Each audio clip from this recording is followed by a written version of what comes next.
بە دیاریکراویش سەبارەت بە سربەخۆیی دادگاکان لە عێراق. میوانەکەمان زۆر بەڕێز محمود عگێلی ئەمینداری گشتی حیزبی ئومەکە ڕاستەوخۆ لە ئاستۆدیۆی ژووری هەواڵ لە لامان میوانە. بەڕێز عگێلی زۆر بەخێربی، گەلێک سوپاس بۆ بەشداریکردنتان لەگەڵمان لەم گەشتەی ژووری هەواڵی کوردستان 24. بەخۆ دەزانین لە دنیادا دەبێت دەسەڵاتی دادوەری و دادگاکان سربەخۆ بن. بەڕای ئێوە دادگاکانی عێراق و دادگای فیدرالی سربەخۆن؟ ئێوارەتان باش بۆ ئێوە و بۆ بینەرانی کەناڵە بەڕێزەکەتان لە تەواوی وڵاتە دیموکراسیەکاندا دادگاکان سربەخۆن، دادگا خاوەنی قسەی یەکلاکەرەوەن. بەڵام لێرە زۆرێک هەڵە هەیە لە عێراقدا، لە دادگاکانی عێراقدا زۆرێک کێشەیان هەیە. ئەوەی کە ئەمڕۆ ڕوویدا لەگەڵ بەڕێز ئالووسی ڕوویداوە لە دادگای لێکۆڵینەوەی کەرخ کە 7 ساڵی زیندانی بەسەر ئەم پیاوەدا سەپاندووە کە لە دوو خولی پەرلەمانتار بوو، دامەزرێنەری حزبێکە، کەسێکی پاکە، دەنگێکی نیشتیمانیە، عێراقیشی ڕەسەنە، 7 ساڵ زیندانی بکرێت بە تۆمەتی ئەوەی کە سوکایەتی بە دەدگا کردووە.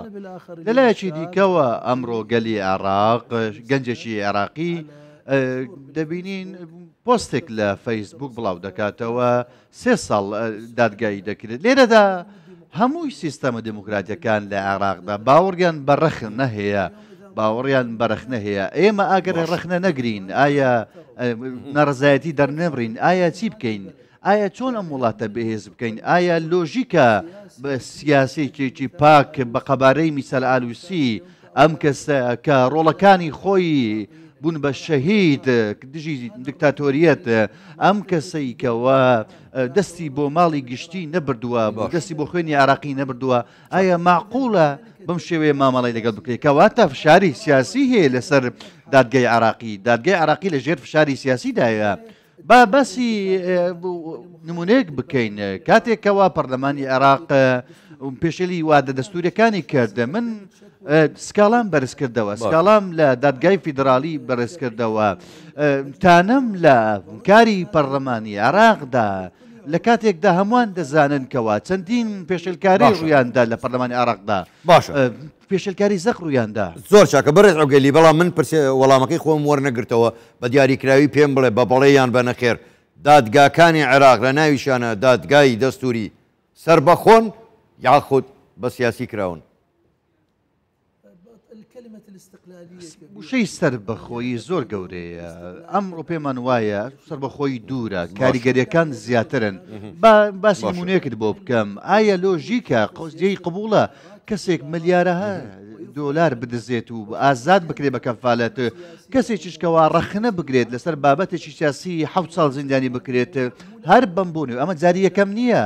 میثال ئالووسی و چەندین لە هەمان کاتدا ماڵ و موڵکیشی لەسەر بەسەردا گیراوە. ئەمڕۆ بەڕێز ئالووسی کەسێکی سربەخۆیە، کەسێکی حزبی نییە لە هەمان کاتدا، ئەو دامەزرێنەری حزبی ئومە بوو لە هەمان کاتدا کاتی خۆیدا، بەڵام ئێستا سربەخۆوە، ئەو لە سۆنگێکی نیشتیمانیەوە ڕەخنەی گرتووە، ئەو بەرگری لە کاری دادگاکان و سربەخۆیی عێراق و یەکگرتووی عێراق و ماڵ و دارایی عێراق دەکە. بەڵام بەم شێوەیە دەبینین، بەم شێوەیە مامەڵێگرێتم موچەکەی دەبدرێت، موچەی خانەنشینی پەرلەمانتاری چەندین ڕوبەڕووی تیرۆرکردن بووەتەوە لە هەمان کاتدا. زۆر باشە بەڕێز عوگەلی، بەڕای بەشێک لە شارەزایانی بواری دەستور و یاسا دەڵێن دادگاکانی عێراق نەک بە سیاسی کراون، بەڵکو کەوتونەتە ژێر تەسیری تەنانەت دەوڵەتانی دەور و پشتەوە.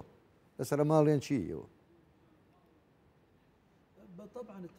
بە دڵنیاییەوە بێگومان دەسوەردانەکان زۆر گەورن لە کاروباری عێراقدا، ڕۆڵی گرنگ دەژێرن تەنانەت لە بڕیاری سیاسی و بڕیاری دادگای عێراقیدا. ئەمە زۆر شتێکی ئاشکرایە. با پرسیارێک بکەین، با بگەینەوە سەر پرسیاریەک. ئایا میسال ئالووسی پاڵپشتی داعشی کردووە؟ میسال ئالووسی هۆکارێک بووە بۆ کوشتنی خۆپیشاندەران؟ ئایا میسال ئالووسی پاڵپشتی تیرۆری کردووە وەکو ئەوەی کە بەشێک لە سیاسەکان ئێستا پاڵپشتی تیرۆر دەکەن و بەشێک لە پاڵپشتی تیرۆر دەکەن بە ڕۆژی ڕووناک؟ ئایا میسال ئالووسی بەرپرس بووە لە ئازادکردنی زیندانیەکانی ئەبوو غرێب؟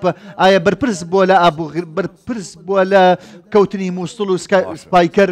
نەخێر، هەمانە هیچیان نەبوو. ئەو ڕەخنەی گرتووە، ڕەخنەی لە پێشێلکاری گرتو، دەیەوێت دۆخەکە ڕاز بکاتەوە هیچ پێشێلکاریەکی نەکردووە لە سیستەمە دموکراسیەکاندا ڕەخنەگرتن شتێکی ئاساییە کە تۆ پۆستێکی تەیە یاخود پۆستێکی ئیداری تەیە هاوڵاتی و سیاسی دەکرێت تۆ ڕەخنت لێ بگرێ بەڵام من ڕەخنت لێ بگرم بسمە سنجانەوە ئەمە بەستنی دەمەکانە چەند ساڵێک زیندانی بکرێت 3 ساڵ زیندانی بکرێت کە پۆستێکی کردووە لە فەیسبوکدا ئەمە بۆچی ئەمە باشە کەواتە بەڕێز عوگەیلی ینی ئەوەی من لە وەڵامەکەی ئێوە گەیشتم ئێستا لایەنە سیاسیەکان دادگا بەکاردێنن بۆ دەم کورتکردنی خەڵک و نەهێشتنی هەموو جۆرە ڕەخنەیەک لە ڕێی دادگا و یاساوە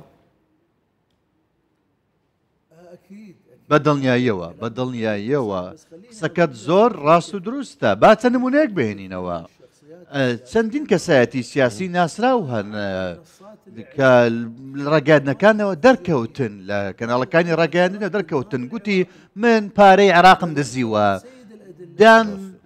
دانینە کەسەکەش هەیە ئامادەیە و دادگایی نەکراوە نمونەیەش کرد بۆ بهێننەوە سیاسێکی دیکە خەڵکی دیکەی ئازاد کردووە لە زیندانەکاندا کە پارەی وڵاتی دزیوە سیاسیەکە تۆمەتبارە بە تیرۆر لە ڕۆژی پشوودا دادگایی دەکرێت و ئازاد دەکرێت ئەمانە هەمووی نمونەن پاڵپشتی تیرۆری کردووە قسەی خۆیەتی دەڵێ من پاڵپشتی تیرۆر دەکەم من پاڵپشتی داعش دەکەم ئازاد کراوە ئەمە نمونەن من خوازیارم کەوە ئەم کێشانە تێپەڕێنین بەشدار بین لە بنیادنانی عراقدا لە سەربەخۆیی دادگاکاندا بە شێوەیەکی ڕاستەقینە لە هەمان کاتدا ڕێزگرتن لە بۆچوونی هاوڵاتی عراقیدا تۆ وەکو هاوڵاتی عراق ئەمڕۆ لە پۆستەکەی خۆت دایم ئەمە بەهۆی هاوڵاتی عراقیەوەیە ئایا ئێمە چۆن وڵات بنیاد بنین کەواتە بەڕێز عوگەیلی کاتم زۆر کەم ماوە دوا پرسیارە گەر بە کورتیش وەڵام دێت و من سوپاست دەکەم باشە لە عێراقدا ئەگەر دەسەڵاتی دادوەری و دادگاکان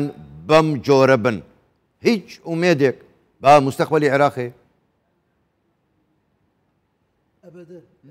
نەخێر هەرگیز لە هەموو وڵاتاندا ئەگەر هاتوو بڕیاریشی دادگا بڕیاری سەربەخۆ نەبێت هەڵقوڵاو نەبێت لە جێبەجەکردنی یاسا بەسەر هەموواندا بەبێت جیاکاری بەسەر هەژار و وەزیردا بەم شێوەیە وڵات بنیاد دەنرێ وڵات بە فشار و جیاکاری بنیاد نانرێت کە تۆ بڵێ ئەمە زیندانی دەکەم و ئەمە ڕخنە لەمە دەگرم ئەمە هەڵەیە باشە زۆر بەڕێز مححمود العگەیلی ئەمینداری حیزبی ئومە ڕاستەوخۆ لە ستۆدیۆ ژووری هەواڵ لەگەڵمان بووی گەلێک سوپاس بۆ بەشداریکردنتان لەگەڵمان سوپاس بوویەوە شەوتان باش شكرا